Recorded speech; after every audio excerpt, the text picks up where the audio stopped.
The world's most advanced passenger jet, built proudly on American soil, has become a ghost in its own homeland. Boeing's 777X, hailed as the pinnacle of aviation engineering, with engines so massive they could swallow a 737's fuselage, has found eager buyers across Europe, Asia, and the Middle East. Emirates wants hundreds. Lufthansa, Singapore Airlines, and Qatar Airways are all in. But here's the twist. Not a single US airline has ordered one. Zero. Not United, not Delta, not American. It's as if the crown jewel of American aviation doesn't exist to them. Why? This isn't just a business decision, it's a seismic shift in how the skies are being conquered. A quiet revolution revealing the hidden truth about why Boeing's dominance at home is collapsing while the rest of the world can't get enough of its masterpiece. On paper, the 777X should have been Boeing's ultimate triumph. Its GE 9X engines are the largest turbofans ever built, each with a fan diameter nearly the size of a Boeing 737's body. The carbon fiber composite wings stretch wider than any commercial jet before. So wide, in fact, that engineers designed folding tips just to fit standard gates. Inside, it can carry over 400 passengers halfway around the world on a single tank. Everything about it screams innovation.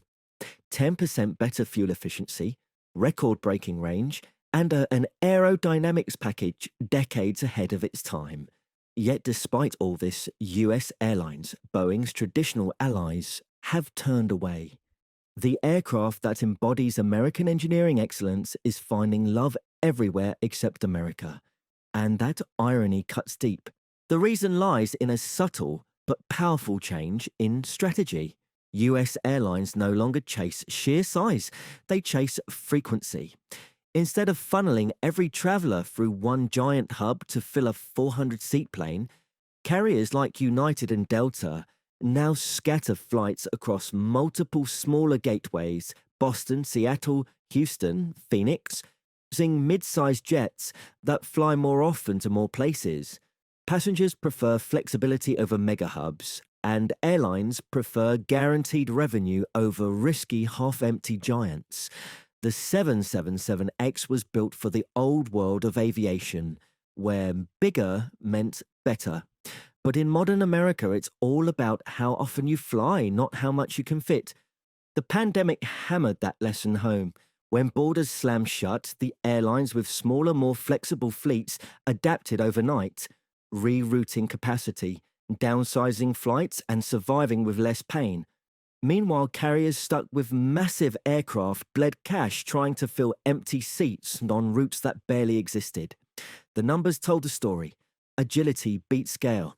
So when Boeing came knocking with another super jet promising record capacity, US executives saw risk, not opportunity. The 777X's efficiency only works when every seat is filled, every day, all year long. In a world where demand can vanish overnight, that kind of commitment feels like walking a tightrope without a net.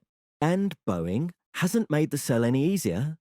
After the 737 MAX disasters, the FAA tightened the leash, subjecting the 777X to unprecedented scrutiny. Years of delays followed. Engines that struggled with heat and wear, cracked components during testing, and even a cargo door blowout during stress trials. What was supposed to enter service in 2020 might not fly commercially until 2026 or later. US carriers, already burned by previous Boeing delays, simply lost patience. They need predictability, not promises. While foreign airlines can afford to wait, American fleets can't gamble billions on an aircraft that may or may not arrive. This decade, while Boeing stumbled, Airbus struck gold. Its A350 and A321XLR gave airlines exactly what they wanted: flexibility, reliability, and smooth certification timelines. Delta leaned into the A350, United doubled down on the 787. Both aircraft hit the sweet spot between efficiency and capacity. Large enough for long-haul profit, small enough to stay full year round.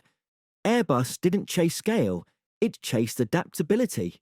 And that strategy is paying off big. Each new Airbus delivery reinforces the idea that modern aviation success isn't about breaking records. It's about minimizing risk while maximizing reach. The 777X, once poised to dominate, suddenly looks like the wrong tool for the job. So why can Emirates and Qatar Airways make the 777X work when US airlines can't? Geography and government muscle. Gulf carriers sit at the crossroads of Europe, Asia, and Africa, pulling passengers from hundreds of cities into one central hub. That means every long-haul flight leaves packed to the brim. Add state backing and less cutthroat competition, and the mega jet model thrives. But the US market is a jungle of competition and razor-thin margins.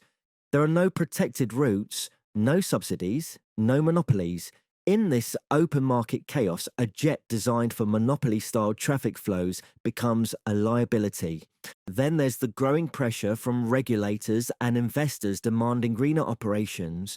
A huge aircraft might be efficient per seat, but if it flies half empty, it burns unnecessary fuel and emits far more carbon overall. Airlines are being pushed towards smaller, right-sized fleets that match capacity to real-time demand. Europe's new carbon pricing rules and ESG-driven financing only accelerate this shift. A giant plane like the 777X, no matter how advanced, becomes a target in a world obsessed with emission metrics. The future of aviation, it seems, belongs not to giants, but to shapeshifters. Boeing's struggle with its own masterpiece says something bigger about America itself. For decades, US innovation led the world by building bigger, faster, farther. But today's success is measured in flexibility, not size. Airbus understood that earlier, and the market rewarded it. The absence of domestic buyers for the 777X isn't just a sales problem. It's a symbol of shifting priorities where adaptability now outshines ambition. Boeing still builds marvels, but the industry it once defined has evolved beyond the very concept the 777X represents. So, is the era of the megajet truly over? Or could a new wave of technology bring these flying giants back to glory? Maybe a future of cleaner propulsion or airport congestion will tilt the balance again. But for now, the skies belong to smaller, smarter fleets. What's your take? Do you think Boeing can turn it around, or has Airbus permanently stolen the crown? Share your thoughts in the comments. I read every one. And if you found this breakdown as fascinating as the aircraft itself, make sure to subscribe, like, and turn on notifications. Your support helps us keep dissecting the world of aviation with data, depth, and detail, because the next story in the sky might just redefine flight all over again.